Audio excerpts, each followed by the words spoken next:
Hey guys, it's Ezzie the Tactical Gamer here, showing you how to use Bouncing Betties and Claymores.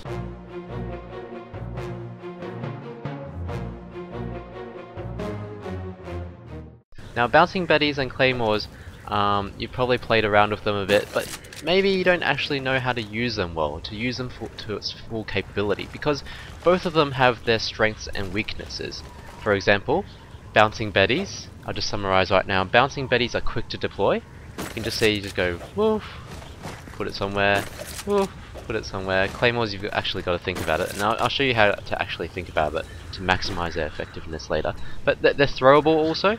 You'll notice that if you throw it like that, it actually goes a fair distance, but if you use a technique that's sprinting and jumping at the same time and throwing, you actually go much further.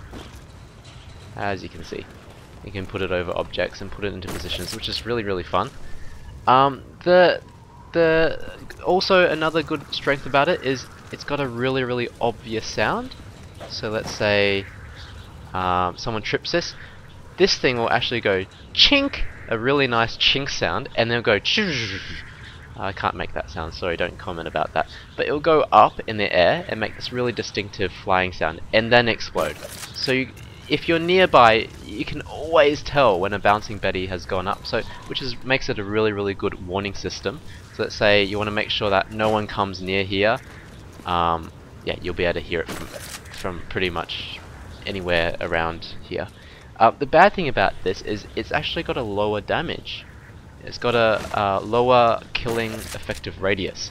So what I mean by that is, if you were standing right here with a Claymore, or right here with Claymore, you will still probably die. Whereas if you stand here with Bouncing Betty, actually probably won't, because it's got a lower effective killing radius.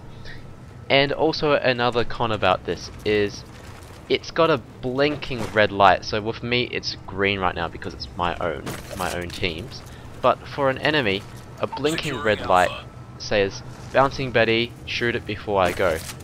Now the best way to deal with this is you can put it in a little shrubbery like that and make it a bit less obvious. If you put it into a really dark area like that, it's really obvious that it's there.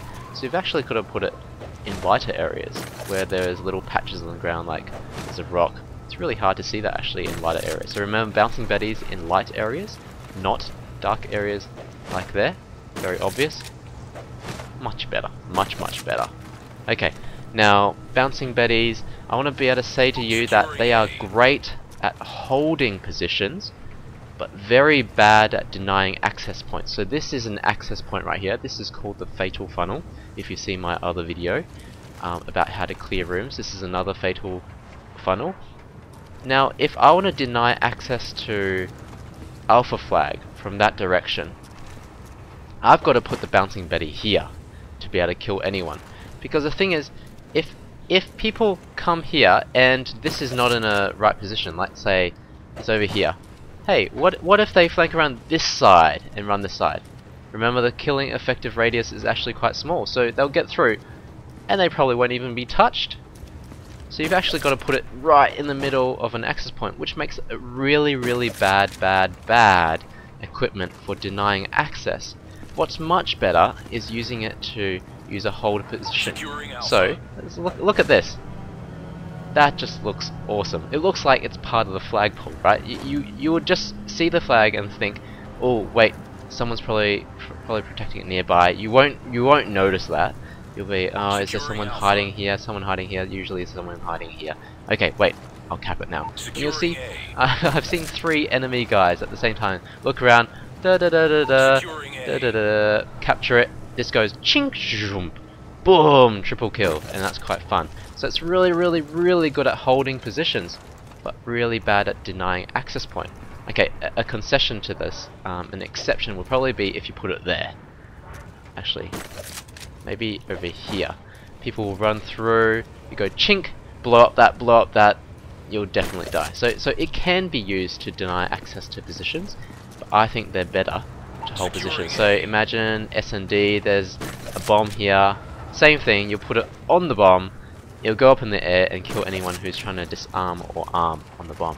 Okay, now I'm going to switch to my Claymores Wait, let me kill myself here. Chink, boom. Okay, Claymores, I think they are, the pros of Claymore is that they're higher damage, so a higher killing radius, so even if you're over here, you'll probably still die. Oh, actually you didn't, but anyway, it is true. It does have a, wait, sorry, let me just figure this out.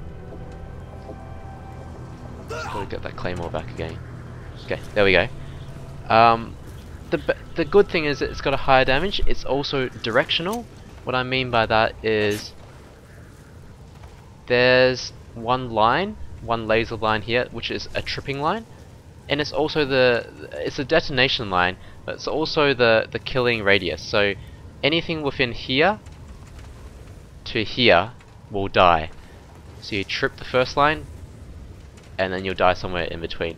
The bad thing is actually because it's also because it's directional. So for example, if someone runs past, trips it, oh, they just have to come over here and they won't die. So that's really annoying unless you know how to actually use them, because if you use them well, they're actually much better. So let me pick a good spot.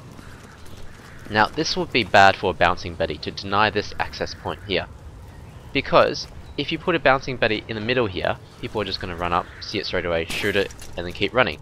So you've got to actually hide it. But there's no position to hide it. The only place is with this door. Put it here. But what if the person runs fast, and they end up about here by the time the bouncing Betty goes up? And what if also, I don't know if you know this, but if you lay prone when you hear a bouncing Betty, when it goes off, you actually don't die because it only kills the area above you. So what if the person trips it and goes prone? Or they don't die. So that's why it's not so effective for that. It won't guarantee the kill, whereas a Claymore will. So most people would do that. That's actually a pretty poor way to do it, because what if the person runs this way? They're not actually going to die. I want to tell you that Claymores need to be put at a 30-degree angle. Always 30 degree. Claymore 30 degree. Look at this line here. It's right across this door, right? So as soon as they go past the door, they're definitely going to die. Because even if they're over here, even if they're over here, even if they run all the way over here, they should die. You don't want to put it so close like that, because you could end up running that way and then not killing them. So you want to put it far back enough so that, actually let me pick a better place to put it.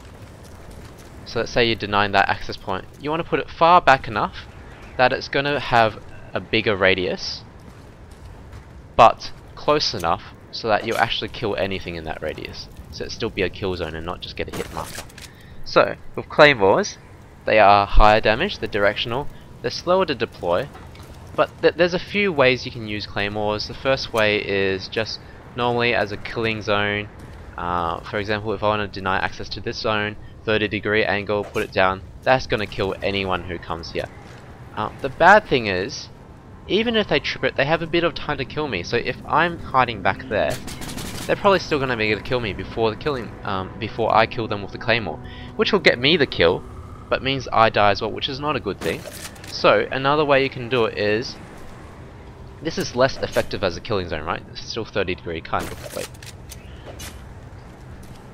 But you'll see that they'll die much earlier than if the Claymores is there. So they'll die here, which means that I don't actually even have to be there. I can just be here guarding this other access point, and they'll still die. So this is good as an early warning system as well.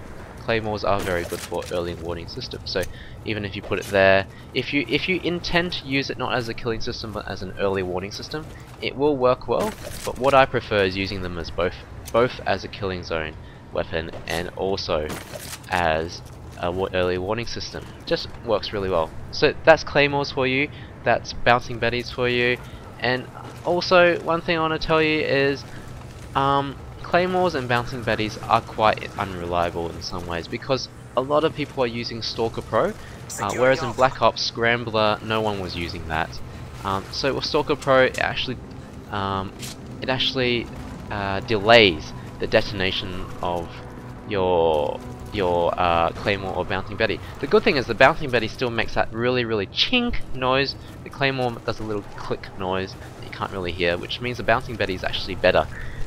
for an early warning system. But the Claymore, it only goes click. You probably won't hear it. It'll explode later, but you'll probably be dead by then. So I just want to say, Stalker Pro, just watch out if you get killed by people getting past your Bouncing Betties and Claymores too easily in the first few deaths of the round. Make sure you switch to a class that doesn't have Bouncing Betties and Claymores. Just change to something else, because you don't want to be reliant on something that isn't reliable. Anyway, that was Claymores and Bouncing Betties. Make sure you comment and subscribe if you want to find out more about tactics to do with Modern Warfare 3 from the Tactical Gamer. Anyway, see you guys later.